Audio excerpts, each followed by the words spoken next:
The most important thing to do before you start a podcast, be it a live stream or just recording a podcast for whenever you need one, that you're going to release as an audio version, whatever, whenever you're going to sit down and you're about to do something recording wise, something you need to focus on, probably the most important thing you can do right off the bat is close Twitter.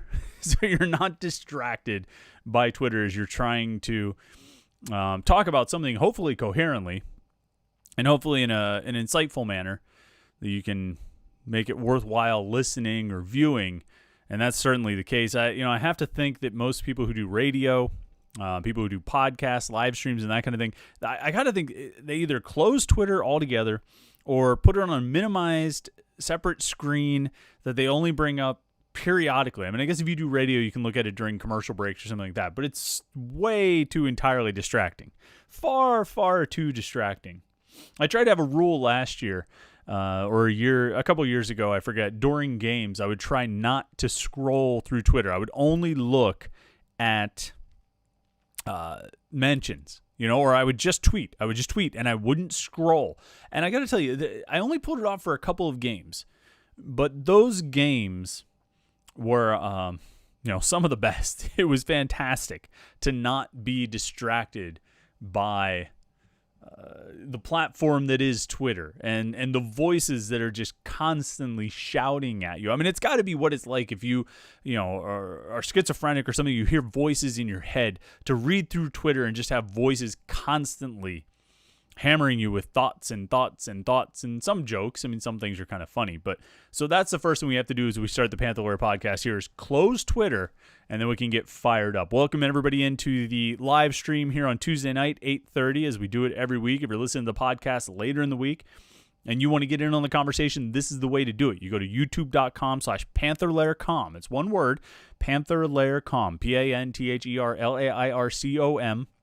You go to youtube.com/Panther-Lair.com. Subscribe to the YouTube channel. This is the important step. And if you're watching the live stream tonight, we recommend that you subscribe to the YouTube channel. I think that's the key, because then you'll get notifications. It'll tell you when we're going live. We only do it once a week. Last week we did it after the NC State game. We had a live show on Saturday night, and that was fun. I think we'll probably do one this week after the Boston College show. So maybe you'll get 2 notifications from us about a live stream each week. But we won't blow up your notifications, but you will get reminded when we're going live, and you'll get to see. You'll know. If we and every now and then, if there's some news that breaks, either recruiting news or some other kind of major news that we need to react to right away, that we're not going to wait for the podcast to react to, we'll fire up a live stream and just kind of do one impromptu. And that's always fun. And you can get notifications for that. So if you're listening to the podcast later in the week, you're not with us on Tuesday night, and you want to get in on the conversation, because as you'll hear as we move through the podcast tonight, we'll get into comments and chat and questions and remarks, and we'll have a little go back and forth. We'll have a little discussion. We'll talk about Pitt sports, as much of a conversation as we can possibly have. And you want to be involved in that? Well, the way to do it, youtube.com/Panther-Lair.com, Tuesday nights at 8:30. We go live every week. This is our thing that we started doing January or February. I forget when the first one, I think it might have been in February. And it just worked out, and it worked out well. And we continued doing it through the pandemic and the shutdown and the lockdown as things got crazy in March and April and May. And I enjoyed it. And I like to think that people look forward to it, and we have a regular crowd that filters in. It's a pretty good crowd for a Saturday. The regular crowd is rolling in, but I guess today's a Tuesday, so never mind that. Welcome into the Panther-Lair Show, of course. Chris Peak from Panther-Lair.com. You should know that website, Panther-Lair.com, Pittsburgh.rivals.com. We're fresh off a Pitt loss. Panthers fell to NC State on Saturday. And like I said, we did a live stream that night. Decided, typically after a game, we'll record the drive home podcast where I get in the car to drive home from the stadium. It's usually a few hours after the game has ended. We've done all the post-game press conferences and the interviews and written a bunch of things and really kind of processed a lot of thoughts. We'll sit down in the car, pick up the phone, click record, and start talking into the voice memo. And tape for a half hour or so, and roll it out. It's the Drive Home podcast. Well, last week, I didn't go to the game. Jim Hammett covered it for us and did a great job. And so I said, since I'm at home, I can't have a drive home podcast. So at 9 o'clock on Saturday night, we fired up a live stream and did an at home podcast, I guess it is. And we were able to do that. And we talked a lot about the game that night and put a lot of thoughts out there. And, I think we talked about it pretty reasonably and talked about the issue with, these bad losses piling up. And it's going to be interesting to see what NC State becomes over the course of the season. I mean, if their quarterback, Devin Leary, plays like he did against Pitt, that's going to look less and less like a bad loss, regardless of the point spread, with Pitt being favored by 2 touchdowns. I mean, that was a game I circled before the season and said that should be a win based on NC State's performance last year. They were like 4-8 last year. So, okay, they stink. Dave Doran is on his, waning years with the Wolfpack. That should be a win. And I circled, if you've listened to this podcast before, you read Panther-Lair.com, I broke the schedule down into sort of 3 sections. The ACC schedule, the 10-game schedule, where you had these 4 games that Pitt should win. And, Syracuse was 1, and they got that. Boston College and Georgia Tech are still sitting out there. With Boston College this weekend and Georgia Tech a little later down the road. And then NC State was another one, and they lost that game. And I said at the beginning of the season, look, if they lose one of those 4 games, they're going to be in real trouble because not only are they going to have to sweep the sort of toss-up games in the middle, or at least what I consider to be the toss-up games of Miami and Florida State and Virginia Tech and Louisville, they would have to sweep those, and then they would have to probably steal one against Notre Dame or Clemson, games where they're probably not going to be favored. Now, we're also 5 weeks, 6 weeks into the season, and whereas NC State looked like one of the games they should win, maybe that's moved more into the toss-up category, and Florida State, conversely, seems to have moved from the toss-up category into the games they should win category, if they are who we think they are. And that's going to be a big part of our conversation tonight is, who do we think Pitt is? Who do we think this Pitt team is in 2020? I know who we thought they were before the season. And we watched 3 games, and we formed some opinions on those 3 games, question marks about the offense and question marks about how clean they were playing and things that we thought we were pretty confident in, particularly regarding the defense. And I think we had a lot of thoughts. And I feel like the thing that has people thrown off in the last few days is that NC State game seemed to upend a lot of their beliefs about this team. Or probably put it another way, it shook some of their confidence in some of the, presumed strengths of the team, and then reinforced some of the worst fears and worst concerns. That this is a team that cannot run the ball. That this is a team that is sloppy and undisciplined and unfocused. And look, if you're evaluating the performance against NC State, I can't disagree. And you can see little bits and pieces of those concerns with the running game, with the cleanliness, the focus, the discipline. You see bits and pieces of that in the Syracuse game and in the Louisville game. And really dating back to last season. It's like some of your worst fears about this team have been coming to fruition. Well, the running game needed to get better. Well, it hasn't. It stinks. They can't run the ball. They need to clean up on the unforced errors, the penalties that are just a lack of discipline and a lack of focus, and they haven't.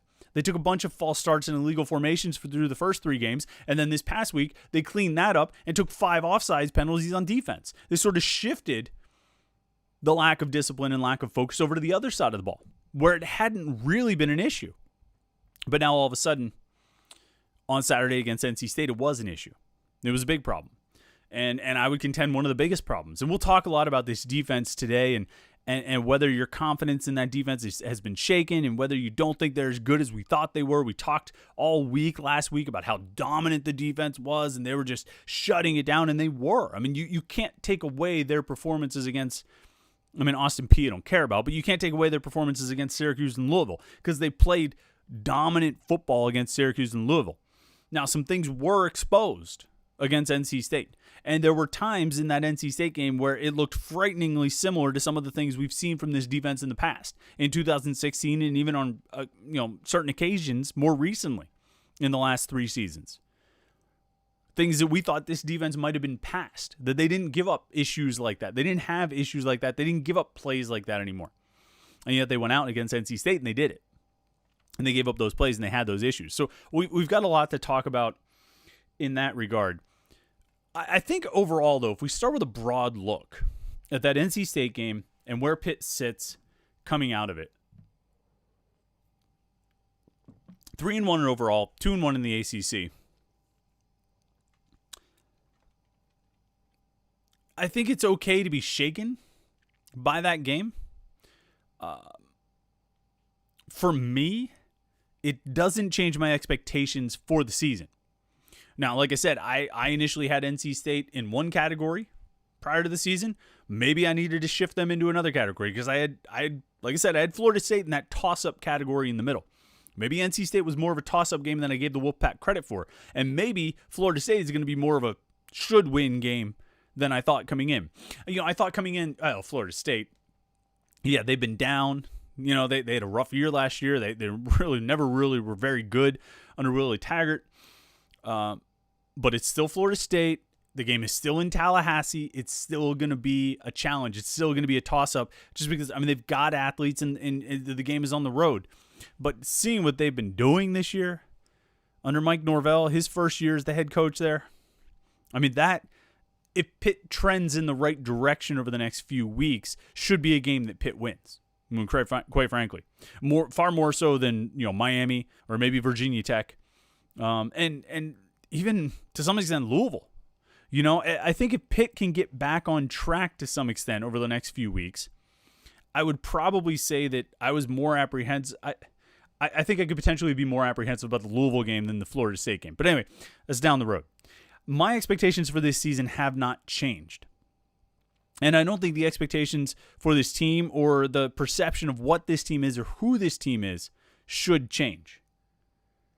And I think sometimes we come out of a loss, and this is the case. This is not just Pitt fans. This is any sport fans. And, my God, it's exhausting with baseball and a little less so with hockey because there's half the games, but there's still a ton of games. But definitely the case with football where you play one game a week and you spend the entire week thinking about all the things that went well in the most recent game and all the things that went poorly in the most recent game. And when you come out of this game, this NC State game, and your most recent memory is NC State driving the field for a couple of fourth quarter touchdowns to win, and the offense not being able to run the ball at all, those are your lasting memories, and that is your impression of who this team is, regardless of what they did in the weeks prior to that. And it's not like they ran the ball in the weeks prior to that, but their defense was much better in the weeks prior to that. The team played better overall in the weeks prior to that.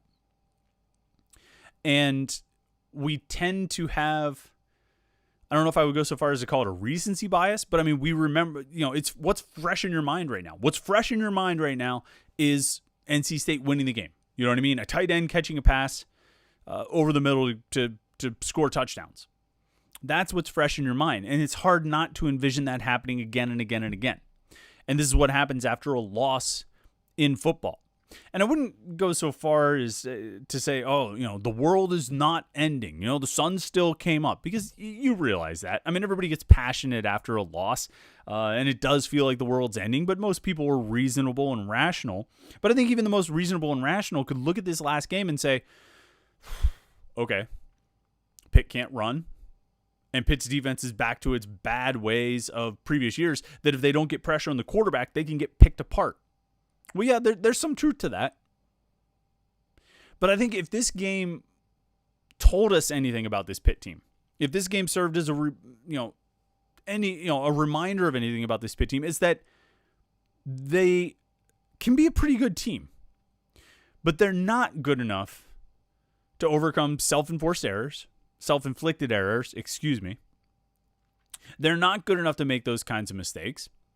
And they're not good enough to week after week just rely on trying to squeak by. And this is something we've talked about in the past. We've talked about it many, many times. That, particularly these last few weeks, actually really all offseason, we talked about it. And then we talked about it these last few weeks, that this offense has to be able to go out and produce and put up points. Because if you week after week after week just try and eke by with 21 points or 23 points, and you think that's going to be enough, because your defense is going to keep you in games, I mean, you're going to find out that it's going to come back and bite you. And it happened to them last year.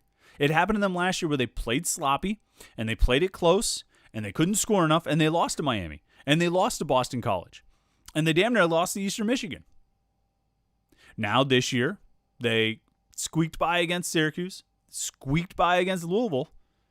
They couldn't squeak by against NC State. You know, that defense, the defense couldn't make that one extra stop, just like it couldn't make that one extra stop against Miami last year. You know, couldn't make that one stop against Boston College last year. Really, I mean, almost didn't make that one stop. It didn't make that one stop against Duke last year. They gave up that crucial touchdown against Duke, and the offense had to go down the field and score and win the game. We've seen this defense sometimes come up with the play, sometimes not. There was even games like North Carolina where they gave up a couple touchdowns in the fourth quarter, but they made the plays to force overtime and then made the play in overtime to help secure the victory. But if you rely on that week after week after week, if one side of the ball relies on the other too much week after week after week, you're not going to keep getting away with it. You're just not. And this is what we talked about in the offseason. And this is what we talked about through the first few weeks of the season. And I said at some point, this is going to jump up and bite them. And it might be a not so bad looking loss like a Miami or a Virginia Tech or a Clemson or a Notre Dame, or it might be a bad looking loss. And NC State, again, you were a 2-touchdown favorite. So right now it looks like a bad loss. NC State they might end up being pretty decent. Got a good quarterback, got some really good skill players, really good tight end. They've got some decent players on defense. You know, that might not end up looking like a terrible loss, but if you go up to Boston College and you lose, if you lose to Florida State, if you lose to Georgia Tech, any of those games are in play if you don't get better at putting teams away, if you don't get better at scoring more. And I don't just think it's a philosophical issue. I mean, because we talk about this a lot, about Pat Narduzzi and playing conservative and trying to sit on a lead with his defense. And I think there have been times in the past at Pitt where Narduzzi has done that with his offensive coordinator. I also think that Narduzzi had one offensive coordinator who put up 76 points on another team, and his defensive staff was pretty upset with him because he wouldn't stop scoring, because every time he scored, they gave the ball back to the opponent. And so Pat Narduzzi, I think, has had times when he's gone conservative. I don't know if that's necessarily his philosophy this year. I would like to think, and I could be wrong, but I would like to think that the last year's games, like Boston College and Miami in particular, taught a certain lesson about how to play, how to approach games, how to be aggressive, and the importance of being aggressive, and the importance of understanding that 21 or 24 is not going to get it done. Now, he said in his Monday press conference that they scored 29. That should be enough to win. And he took a little heat over that. And I understand why. Coaches should never have a number that they want to shoot for. They should never say, if we score, if we can get to 33, we'll be good. Or if we can get to 35, or we can get to 29. You should keep trying to score. There should be no number you're shooting for. The points you're shooting for should be all of them. And you keep scoring and scoring until they stop you. You don't take your foot off the gas. I think that is, philosophically the right approach. I don't know if that's Narduzzi's approach or not. That quote, though, about 29 points should be enough, I think it's more a reflection of, an offense that has barely done enough in the last few weeks, 23 and 21 points, going out and putting up 29, and that the defense should hold most opponents under 30 points. And I think that's what Narduzzi meant. Not that they were willing to take their foot off the gas after 29 points, but that with the way that defense had played all season, 29 should be enough. And I don't disagree with him. 29 should have been enough. I would think if Pitt could score 29 points every week, they will win most weeks. It just so happened that in this week, the defense gave up some touchdowns in the fourth quarter. So, I mean, that's a question too. Are you how shook is your confidence in Pitt's defense? And I got to be honest, I'm fully expecting a bounce back game this week. I don't know if it'll look like the Louisville game or the Syracuse game or the Austin Peay game. They'll give up some plays. They'll give up some touchdowns. Boston College likes to throw to the tight end. That is a bit of an Achilles heel for this defense. I thought it was encouraging on Monday when Pat Narduzzi talked about making structural changes to the defense. I don't remember him really talking in those terms before. Even when it was really bad in 2016, I don't remember him talking about structural changes. And I don't think he really made structural changes. Now, he could have made every structural change in the world, and I would have no idea, short of him using different personnel groupings. But he talked a lot about structural changes, and I think that's interesting. I think if they can make some adjustments defensively to maybe cut down on the opportunities NC State and the holes that NC State was able to find in Pitt's defense, I expect them to bounce back. I expect them to rebound and play more like they did in the first 3 games than they did in this last game. And really it was, the defense against NC State, very sloppy early. 5 offsides penalties on the first 4 possessions for NC State, and it led to 17 points. Gave them a couple first downs, and that was as big as anything, I think. As anything that happened in this game, that issue right there, which is inexcusable. It's undisciplined, unfocused play. And you can't have that. And you can't give up yards, you can't give up in first downs, and you can't give up points by doing dumb stuff like that, which they did 5 times on 4 drives. You clean that up.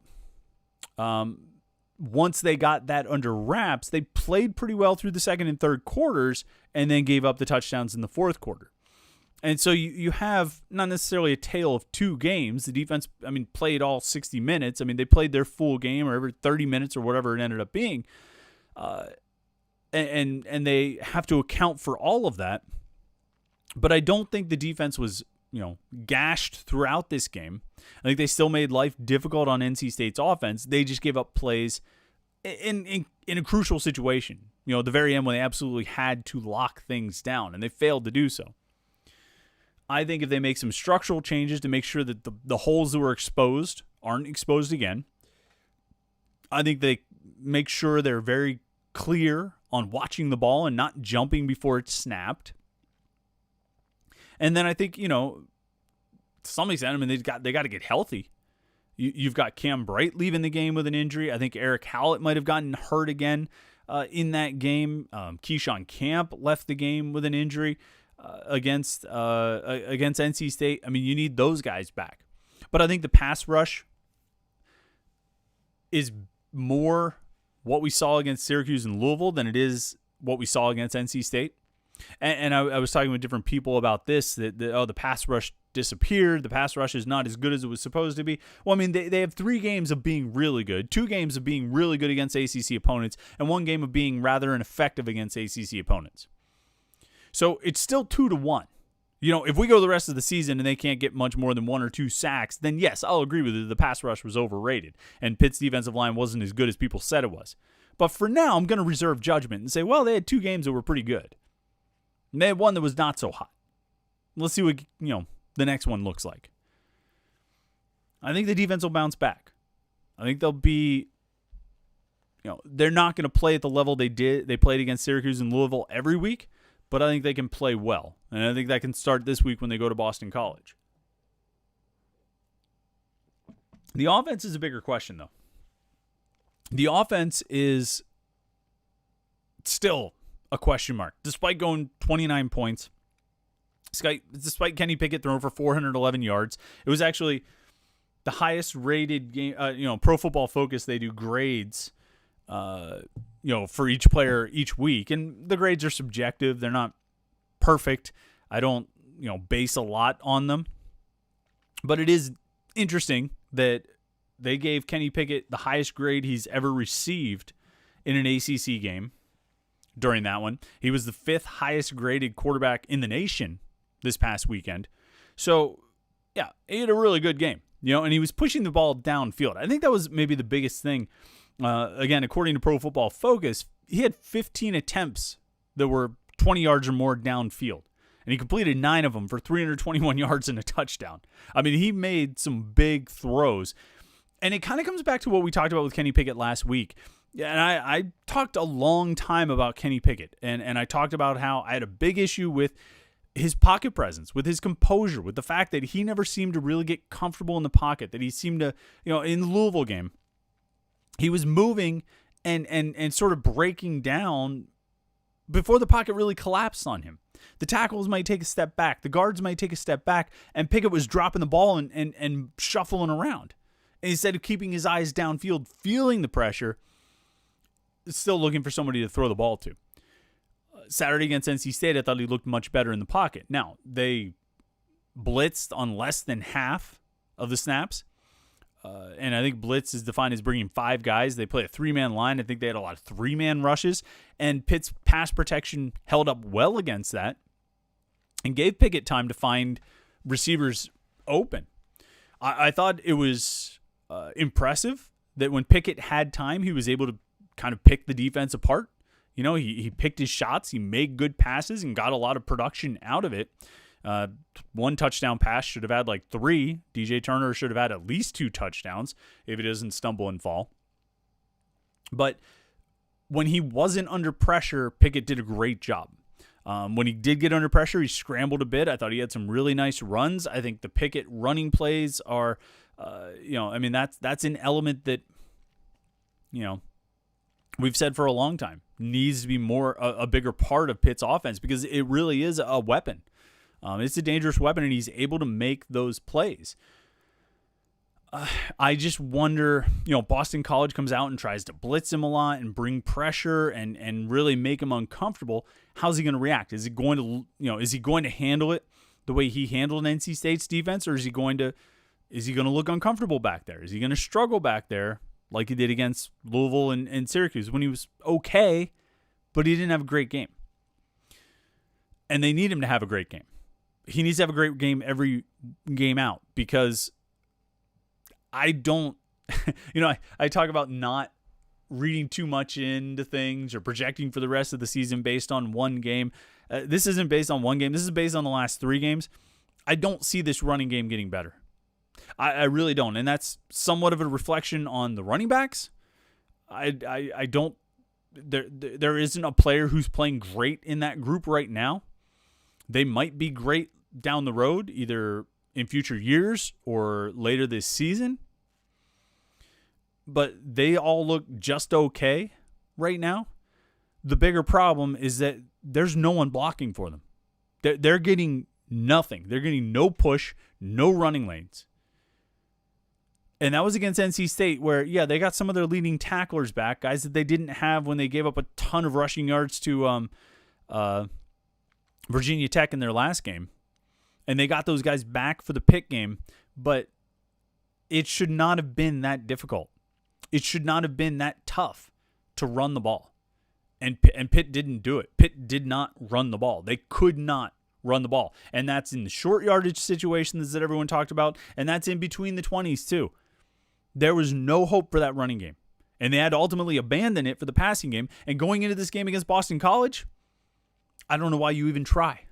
I mean, I guess you have to try. You have to try and keep the defense off balance. You have to at least present a threat that you're willing to hand the ball off. But to what end? It feels like a wasted down right now.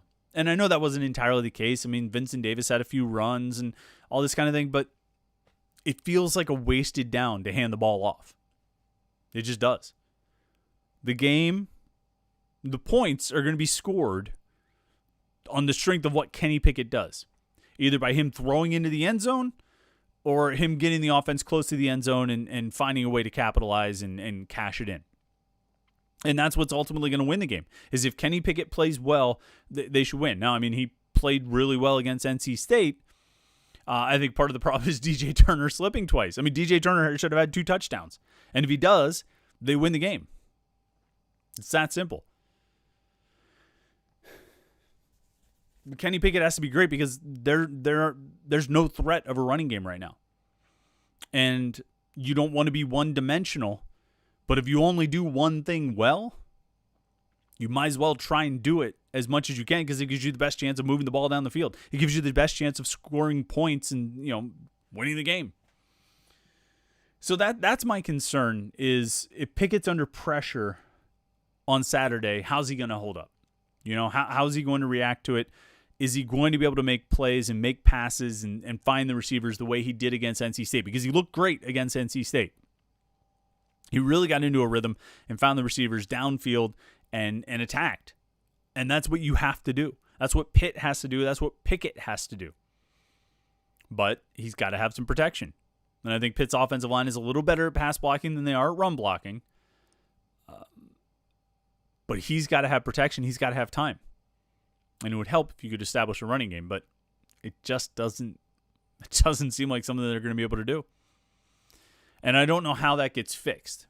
Short of either recruiting better offensive linemen, coaching and developing your offensive linemen better, or I don't know.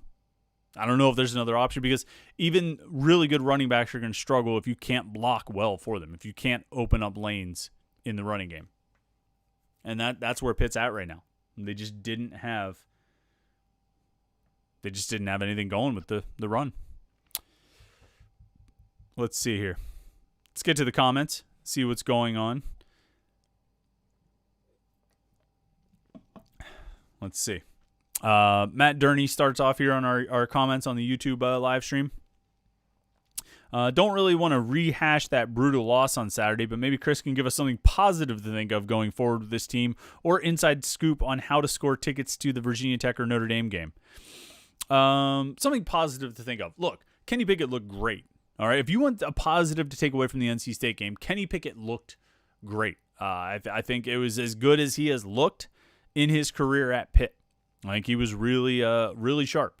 And if they can build on that, DJ Turner looked outstanding. Taysir Mack had some bad drops, but he also made some pretty incredible catches.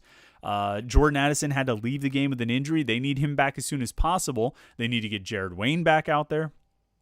And, you see a little development coming from Trey Tipton.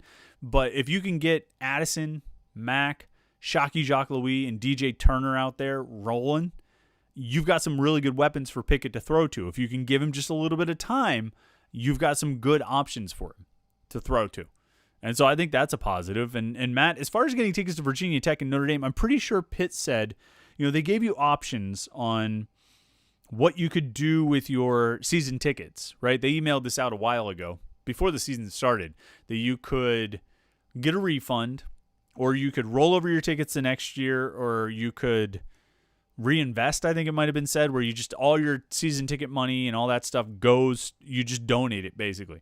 And I'm pretty sure if you chose to either basically do anything other than refund, and don't quote me on this, check with Pitt on this, but I'm pretty sure what they said is if you chose to do either where you roll over or you reinvest, I think that was what they called it, reinvest, but where you can either roll over your season tickets to next year or just take all the money you already gave them and just say keep it and donate it to the football program, the athletic department, or whatever. I'm pretty sure if you chose one of those two options, you got first dibs on single game tickets if games were ever actually played and fans were allowed in. Now, it looks like they're going to start letting fans in. Steeler game this weekend should have, 7,500 people total, so the Steelers are going to they're going to have 5,500 fans there.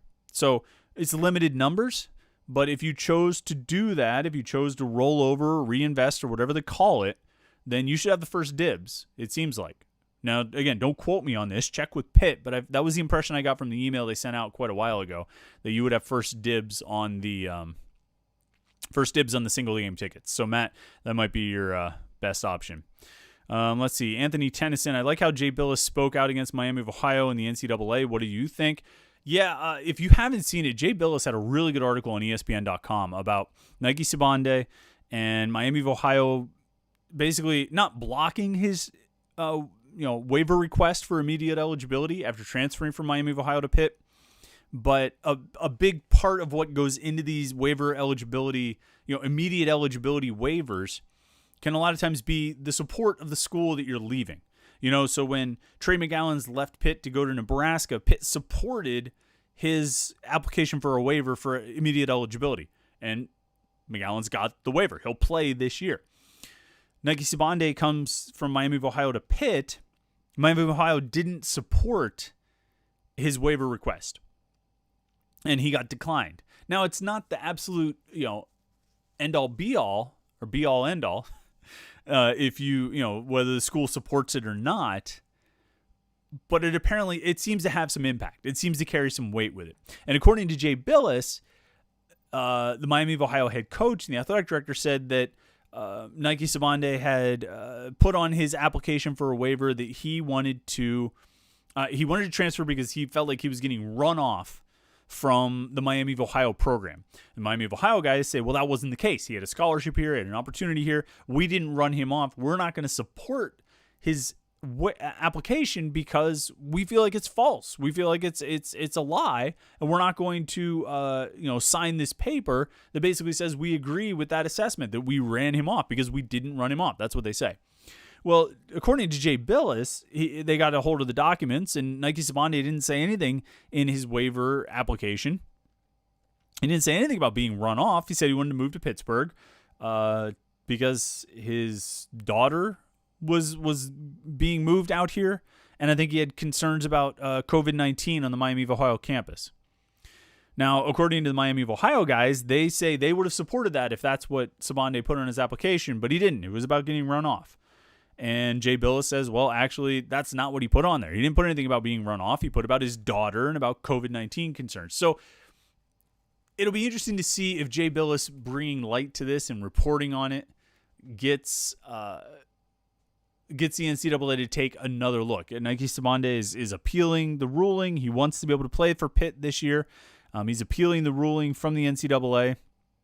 And they'll take another look at it. It'll be interesting to see if Miami of Ohio changes its position or the NCAA just reverses the ruling in the first, regardless of Miami of Ohio's support, and grants that waiver. I mean, ultimately, you should give these kids one free transfer. You give it to grad transfers, give it to everybody. Get one free transfer where you can go wherever you want and you can play right away. And it won't become the free agent market that coaches fear that it will. I think grad transfers have been an interesting case study, I guess, for college athletics. It's been interesting to see how grad transfers have been handled and how, sort of prevalent they've become. I don't think it's going to ruin college athletics to give kids a one-time free transfer that everybody can get. In your college career, you can transfer once and play right away. And then you don't have to worry about a school trying to block it or not support it or whatever it is. And if you want to transfer a second time or a third time, well, yeah, you're going to sit then because something's not right. This isn't just about a disagreement with a coach or looking for a better opportunity or something closer to home or anything like that. The NCAA takes a lot of unnecessary heat and PR hits with these instances where they decline the waiver for immediate eligibility. And the fact that there's no transparency about it, we end up with a situation where there seems to be a lot of inconsistency, where you say this guy got it and this guy didn't. Why is there a difference there? What is the difference? And it might be that they've got a family member who's sick. It might be they've got some other family issue they have to attend to. Whatever it is, we don't know because there's no transparency and there's no apparent consistency. If you just give them all one-time free transfer, there doesn't need to be transparency. There doesn't need to be any concern about consistency because everyone will have it. And everyone will have access to it. But the NCAA has a lot of things to figure out. That's just one of them. William Schroeder asks, what are your thoughts on Dave Borbley? I had the impression he would really help our offensive line, but I just haven't seen it yet. Does he deserve more time? Yeah, I think he'll probably get more time. I don't know about deserve. And I'm not saying he does or doesn't deserve it. I mean, look, the offensive line has underperformed in the last 2 seasons. I don't think there's any question about it. They can't run the ball. They cannot run the ball. So, really, I guess this is his 3rd season, right? Borbley came in 2018. I have to double check that. I believe he came in 2018 because he was sort of Sean Watson's guy. He came in with Sean Watson, and I think he coached that offensive line in 2018 when they were a really good run-blocking offensive line. So there's a question about Johnnies and Joes, right? It's not just about coaching, but it's about, the players that you have. Here's the thing with Borbley and the offensive line, all right? we've talked in the past about the 2015 and 2016 recruiting classes on the offensive line. 2015 was Tony Pilato and Alex Paulina. They had committed to Paul Christ.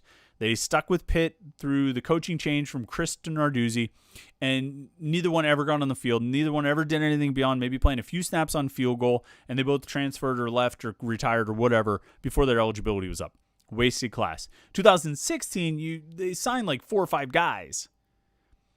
I think Bryce Hargrove's the only one still on the roster now as a redshirt senior. He's the only one who's played. He's the only one who's made a start. He's the only one who's contributed in any way. So another basically wasted class save for one guy. Now, they tried to make up for it in 2017. They signed Carter Warren and Carson Van Lin and Gabe Hoy and Jerry Drake and Owen Drexel. They signed 5 offensive linemen in the class of 2017. Now, you don't sign 5 O-linemen in a class thinking all 5 of them are going to pan out. You sign 5 O-linemen in a class hoping that, you get 2 or 3. That if you get 3 out of 5, if you sign 5 O-linemen in a class and you get 3 of them to become solid quality starters, you did pretty well. You got a pretty high hit rate. So what do you got out of that class right now? Carter Warren is starting. That's good. Gabe Hoy is starting, but he's been banged up, so Carson Van Lin took some of those reps. I mean, you basically got 1 starter there. So you have 2 starters. You have Carter Warren and kind of Gabe Hoy, kind of Carson Van Lin. Owen Drexel is a backup. He's behind Jimmy Morrissey, an all-ACC center. I guess we'll find out next year if Drexel's any good. We'll actually see him on the field. And then Jerry Drake didn't pan out. He retired for medical reasons. So you got sort of 2 starters out of 5. Those guys need to be playing better than they are right now. They needed to be playing better last year, and they need to be playing better this year. And that's on Borbely. He didn't recruit those guys, but it was on him to coach them up and have them ready to go. They're redshirt juniors now, and they needed to be ready to play this season. They needed to be ready to play at a high level this season, because the offensive line was of so much importance, and they have experience. Those guys have been on the field a lot. They needed to be better, and they haven't been. That's on Borbely. You move forward through recruiting classes. They signed 3 guys in 2018. Jake Cradle and Blake Zabovic are still here. Chase Brown was a JUCO guy. He finished his eligibility or left and finished his eligibility someplace else or something. 2019, they signed just a couple of guys. I think they signed 2 offensive linemen, Liam Dick and Matt Gonsalves. And with the idea that Jason Collier, who has moved to offensive line, would eventually move there. And potentially Bryce Nelms would potentially move to offensive line as well. So, they looked for numbers there too. But that's the class of 2019 we're talking about. Those guys are in their second years. You don't want to be relying on redshirt freshman offensive linemen. Just like the 2020 class, Michael Statham and who's the other one? I'm drawing a blank. They signed 2 offensive linemen in this class.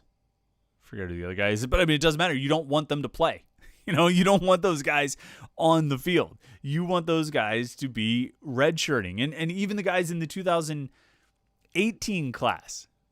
Jake Cradle's starting now as a redshirt sophomore, a third-year player. That's all right. Zabovic is a backup. He's out there. But you really need your 16 and 17 classes, your 4th and 5th-year players. That's where you want your offensive line to come from. And Pitt has 4th and 5th-year players out there. They're just not performing at a very high level. And those 4th and 5th-year players have been with Dave Borbely for 3 years now. So it becomes a question of, there's some question of evaluation. There's also a question of development and coaching. And, at some point, that falls back on Dave Borbely. So what are my thoughts on Dave Borbely? It's that he needs his group to get better, pretty fast. He needs them to get better in a hurry. S. Max says, wins against Boston College and Miami, and we're right back on track. Yeah, first things first, you got to beat Boston College. That would be an important step. You get to 4-1 overall, 3-1 in the ACC. If you can go out and beat Miami after that, though, you're ranked again, and you're relevant again, and it's important again, and you're really playing for something again. Let's see here. RJ Seaman 38 says, I'm positive this season is in serious jeopardy. Borbley's not the problem. It's a bad game plan. Yeah, I mean, is this season in jeopardy? Sure. It was in jeopardy after the Syracuse and Louisville games, because even though they won those games, they had some issues that were present, issues that we saw last season, issues that were concerning, the lack of discipline, the lack of focus, the sloppy penalties, the unforced errors. Not to mention things like turnovers and an offense that couldn't finish in the red zone. But those were problems in the offseason. Those were problems in the Syracuse game, problems in the Louisville game, problems last season. If you want to say the season is in jeopardy because those problems finally bit Pitt in the behind against NC State, well, then yes, the season was also in jeopardy a week earlier and a week before that and 3 weeks before that because it was in jeopardy over the summer. This team is not good enough to shoot itself in the foot. And whatever you want to say about the game against NC State, if they don't take 5 offsides penalties and give NC State, let me find my note here. They flat out gave them 2 first downs directly. Turned a 2nd and 5 into first down, turned a 3rd and 3 into first down. But they also turned a 2nd and 6 into 2nd and 1 that they eventually converted and led to a touchdown. They turned a 3rd and 6 into a 3rd and 1 that they converted and it led to a touchdown. If those things don't happen, they win the game. Despite the other issues, they sneak out of it again. They're not good enough to shoot themselves in the foot and get away with it. Not right now, they're not. They don't score at a high enough rate. They go into the red zone 5 times and only score 2 touchdowns. If you're only scoring 2 touchdowns on 5 trips to the red zone, you're not playing well enough to get away with having those kinds of mistakes, those dumb mistakes. You can't do it. You're not good enough. Okay? You're good enough to win games. You're good enough to beat a lot of the teams on your schedule, most of the teams on your schedule, but you're not good enough to do it when you make those kinds of mistakes. The season is in jeopardy if they keep making those mistakes. Pitt fan 30 years says, sorry, but I have completely had it with Pat. He gets outfoxed by the opponent's coach regularly. For example, the fake punts, red zone execution, terrible timeouts, clock management, goal line decisions.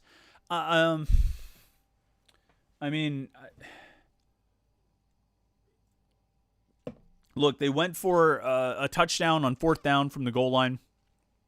I didn't hate that call. The defense was playing really well at that point. And it was relatively early. It was early in the second half. I think it was still in the 3rd quarter at that point, right? There have been decisions that have been questionable. Certainly the field goal at Penn State is one.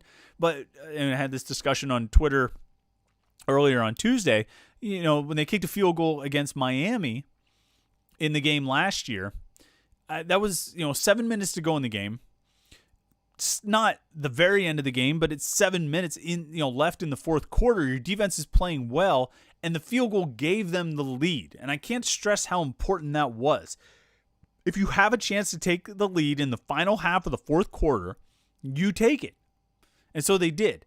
I think every situation is different. I'll agree with you to some extent. I don't always think that Pat Narduzzi makes decisions, on his feet quickly, Or I don't think he always thinks his decisions real clearly. I don't think he always makes the right decisions. And some of that is personality. Some of that's preparation. I think he's covered preparation. I just don't know if he thinks on his feet like that. And that's just, some coaches have it and others don't. I don't think it's a fatal flaw if you don't necessarily have it. But I think it sure helps if you do. Here's what I think of Pat Narduzzi, okay? I'll say it here as we're 40, almost 50 minutes into the podcast. I'll tell you, and I put this on the message board on Panther-Lair.com in a conversation. Here's what I think, all right? Because inevitably after this loss, there's been lots of talk about replacing Pat Narduzzi and hiring a new coach. And this happens after most losses. Coming at this particular point after a loss to that particular team, it's been a little more prevalent. There's been a lot of discussion about it. Here's what I would say, okay? If you're Pitt, I think it's perfectly acceptable if you get to a level where you consistently win 8 games, more often than not, you pretty consistently stay at that 8-win level, and then every 4 to 6 years, maybe 5 or 6 years, you have a peak year where you go a couple wins above, 10 wins, maybe even luck into 11 with a bowl game maybe. You compete for the Coastal pretty consistently. You win it every 4 or 5 years. That's a good level for Pitt to be at, and it's not an exceptional level. It's not a crazy high level. It's above average, and I think it's a good level. I think it's a good target for Pitt to have. I think Narduzzi has more or less been there. Maybe a shade under. I think he's averaging 7.2 wins per season over his first 5 seasons. So he's been a shade under that 8-win target. But I would also say that 3 out of his first 5 seasons, they won 8 games. And in one of those other seasons, they only won 7, but they did win the Coastal. And I don't think that should be overlooked. I feel like that gets overlooked too much.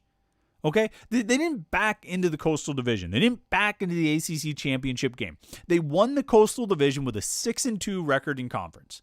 That's winning it. That's going out and winning it. They beat Duke that year, and they had a chance to go down on a Friday night and take on Virginia in prime time, and they beat them. And then they came back, and they were going to take on Virginia Tech, and they beat them. And they went down to Wake Forest and had a chance to beat Wake Forest to clinch the Coastal Division title, and they did it. And there are plenty of disappointments in that season. There's a lot of ugliness in that season. The Carolina game, the 51-6 game against Penn State, the UCF game, losing to Miami, the Stanford game in the Sun Bowl. That season was not a great year, but you can't take away, I think, that accomplishment. So as we talk about, that was only a 7-win season. It was, but they also won a championship outright, division championship outright, which, I mean, if you're stacking up Pitt football accomplishments in the last 30 years, it might be second to winning the Big East in 2004 when they survived a 4-way tie to get to the Fiesta Bowl on an 8-win team. I guess that's the next closest thing in terms of legitimate, tangible accomplishments. I think Narduzzi is pretty close to that level I described of being more or less consistent with 8-win seasons, and then every 4 to 6 years, 5 or 6 years, having a chance at sort of peaking a couple wins above that. Now, he hasn't had that season when he's peaked a couple wins above that. I think if 2020 had been a regular year with the regular schedule, he would have had his best chance yet to do that. That's the one thing that's sort of missing from that whole equation.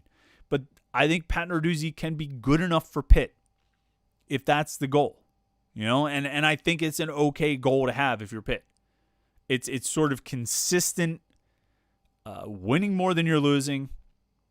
And I would consider it general success. Let's see here. Let's roll down. Colin Towell, what's the biggest problem with the offense? The running back talent or the offensive line's inability to create holes at the moment? I mean, I would lean toward the O-line. Personally, I think the running backs are good enough if someone's blocking for them. I mean, we saw Quadri Olison and Darren Hall struggle for 3 or 4 years with, inadequate run blocking. Granted, they were also playing behind James Conner, which helps a little bit. But when you got to 2018, you had a really good run-blocking offensive line. I mean, those guys went nuts, right? You need good blockers. Unless you're LaShawn McCoy or a really exceptional running back like that, you need good blocking to make things happen. And I think the running backs are talented enough, but they need blocking. They need somebody to open the holes for them. Let's see here. Somebody brought up Bill O'Brien. Guys, I mean, come on. I know Bill O'Brien got fired from the NFL, so we think we should talk about him. The guy won 8 games that year at Penn State. And I know he won Coach of the Year, and everybody was slobbering all over him because he held it together. He kept the program together. Get out of here. Go look at what he actually did as an offensive coordinator when he was in college. He was okay at Georgia Tech in like 2002, but then when he was at Duke for 2 years in 2005 and 2006, they averaged like 16 points per game. There's no reason Bill O'Brien's appealing as a head coach at Pitt. I mean, I'm not even talking about this. I'm not even talking about this. Let's see. Oh, Brock Madonic brings up Branson Taylor. Yeah, he was the other offensive lineman in this 2020 class. I don't know why I couldn't think about this name. Thanks for that, Brock. I appreciate it. Let's see here.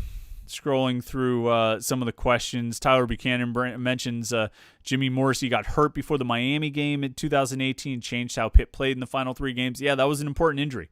Jimmy Morrissey was really important to that 2018 offense, the 2018 offensive line, just like he is this year. And when they lost him for that, when they lost him in the Wake Forest game on Stefano Millen's trick play touchdown into the end zone, I think that really changed how things looked going into the Miami game and Clemson and Stanford. I don't know if they beat Miami if they have Jimmy Morrissey back. I don't know if they beat Stanford if they have Jimmy Morrissey back, but it certainly would help in 2 games where their offense was really ineffective. And they scored 3 points against Miami, and they weren't much better against Stanford. So probably give them a better chance of getting 8 or 9 wins if they have Jimmy Morrissey healthy. Injuries are a problem for this team right now, or they're becoming a problem right now. Like I mentioned, Keyshawn Camp left that game on Saturday. Cam Bright left that game on Saturday. I think Eric Hallett might have gotten a little banged up. I didn't really notice him limping, but at one point he came out of the game and did not return. And then offensively, Jordan Addison left the game. He got hurt. Lucas Kroll didn't play. Jared Wayne didn't play. Wendell Davis has been out, and he looks like he's going to be out for a while. A.J. Davis. And all these guys I'm mentioning are starters. Starters or top backups. And most of those guys I just mentioned are starters. Kai Wright. It's, Gabe Hoy was banged up in the Louisville game. He came back for this NC State game, but, kind of split time with Carson Van Lin. It's a bit concerning. It's a bit concerning to see, how many guys are sort of on the walking wounded right now for Pitt. They need him healthy, obviously. Cam Bright could be a big one. If they play without Cam Bright, I mean, that would be an issue. Because Cam Bright has been playing really well this season. I think he's been one of the stars of the defense. He was one of the leading tacklers, if not the leading tackler, I forget, coming into the NC State game. If he wasn't number 1, he was in the top 3. And he's been really good in the base defense and in the third down defense. They can't really afford to lose him. Servassier Dennis has been one of the surprise breakout stars on defense, and he would fill in at that spot. He would step into that star linebacker position for Cam Bright, which he did in the NC State game and was okay. I have to look a little closer at the numbers on targets and missed tackles and those kinds of things. I thought he played all right, but they need Cam Bright back. That could be a big one. You definitely have to keep your eye on. See if Cam Bright returns for this Boston College game. Overall, I still expect Pitt to go up to Boston College, which isn't in Boston. It's in like Chestnut Hill, and beat Boston College. I think that's, I think the defense bounces back. I think the offense, I don't know if Kenny Pickett's going to have a game like he had against NC State, but I think he'll keep up some momentum and build off of what he did against the Wolfpack. Maybe not for another 400-yard game, but I think he'll get into a little rhythm there and start making some passes. And I'm really kind of confident in the defense playing better than they did, or being more stout than they were. Also just being cleaner. Because again, you might give up those touchdowns in the fourth quarter, but if you're clean in the first quarter and the second quarter, and you don't have those offsides penalties, I think it's a different looking game. I think it's a different situation. I think, they obviously don't give. I don't think they give up 17 points in the first half. If those things don't happen, because they got 17 points out of those drives with offsides penalties. So, it's all hypotheticals. It's all, this or that. But I think if they clean up those offsides penalties, it's going to be a lot. It would have been a lot tougher for NC State to move the ball down the field, and I think Boston College will have similar difficulties. The quarterback, Phil Dracovic, of course, local guy, transfer from Notre Dame. That's going to be a challenge because he looks like he's getting better week by week. But I think Pitt's pass rush will have something to prove. And maybe those guys needed a wake-up call. Maybe Pitt's defense read some of the clippings. Maybe they heard a little too much of the talk about how good they were and how dominant they were. And maybe they needed to be reminded that, hey, you guys aren't perfect. And you can't just get by on your laurels. The other team isn't going to just back down. You're going to have to actually go out and play hard against them. And we'll see if they come out and show that they get it. We'll see what happens on Saturday. Like I said, we'll do a post-game reaction podcast. Shoot for probably like 9 o'clock again on Saturday night. That'll be the target. That'll be our goal. We'll do that to talk about the game, whatever happens, win or lose. We'll gather right here on youtube.com/Panther-Lair.com. So if you're here on the live stream, appreciate you coming in tonight. Make sure you check us out on Saturday night. I'm thinking around 9 o'clock. We'll tweet about it and make public what the plans are. And then, of course, if you're listening to the podcast later in the week, come hang out on Saturday night. I mean, what else do you have going on Saturday night at 9 o'clock? Let's talk a little bit football. Of course, the place to be is Panther-Lair.com, Panther-Lair.com. It's Pittsburgh.rivals.com. It's the most comprehensive source of Pitt sports news on the internet. Football, basketball, recruiting. You find it all at Panther-Lair.com. And we have message boards, which have been very lively in the past few days since the game against NC State. Nobody's going to games right now. You're probably not going on these road trips or anything like that. So go to the message boards at Panther-Lair.com, Pittsburgh.rivals.com, where we have a game thread going. We have lots of conversation all the time about Pitt football, Pitt basketball, Pitt recruiting, everything going on in the world of Pitt sports. Saturday morning, real quick plug, will be on 93.7 The Fan for the Panthers Insider Show. It's kind of like this podcast, but we do it on the Fan for an hour, 8 a.m. to 9 a.m. to sort of get you ready for the game. We'll talk more about Pitt Boston College, talk about this offense, this defense, just kind of where things stand heading into the next part of this season as Pitt rolls on and tries to bounce back from the loss to NC State. Thanks so much for listening to the podcast. Thanks for everybody who tuned into the live stream here on Tuesday night. We really appreciate it. Hope everybody has a great rest of the week. Hope you enjoy the game on Saturday and have a great weekend. We will talk to you again very soon.